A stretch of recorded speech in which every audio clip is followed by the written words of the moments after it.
I was touched today by a woman at church who sat behind Jeanette and me and said, when the service was over, "We've been praying for you and your hand." I said, "Well, ma'am, thank you very much. I have 0% in December, and now I have 5% use of my left hand from my condition in the hospital." And it set me to thinking that people will pray for me. She said, "We are praying for you and your recovery of your hand." And I'm delighted and gladdened that that happens.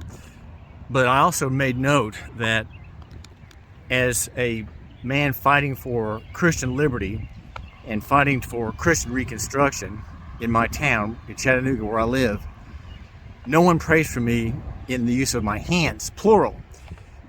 And that would be the work that I have fought in and worked in since 2000, when I was involved in my first court case with Commissioner Green to get my driver's license renewed without an SSN, having affected the remedy of rescission of authorization of the applicant signature of my parents.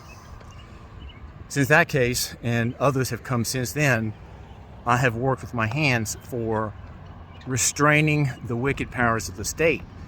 COVID-19 suit in 2020 was my big case. I claim and allege it was the most important case in state history because it laid out all the principles of free people and free government under the Constitution, which had been overturned by the coup of a Republican governor.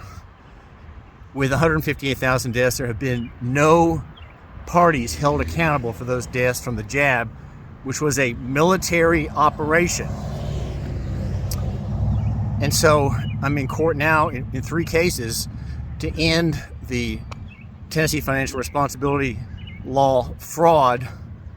It's a fraud under the color of that law.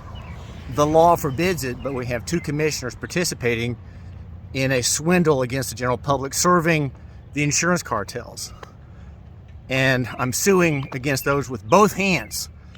And I've been in litigation since 2023 and began researching the law in January 2023. So it's been 3 years now, 3.5 years.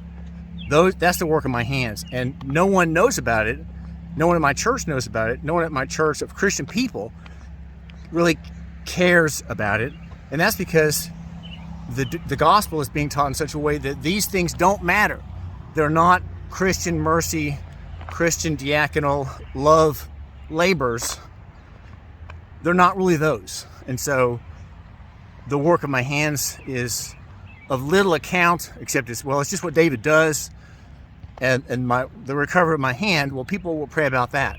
We've not been taught to pray about the large questions of Christendom, where the fear of God, the dread of offending Him, is taught, and we are made to understand that our country is under deep and great judgments.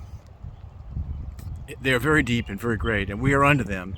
And because we have not been taught about judgment, we've not been taught about God's law, we are unable to pray for the hands, though one might pray for the hand in recovery.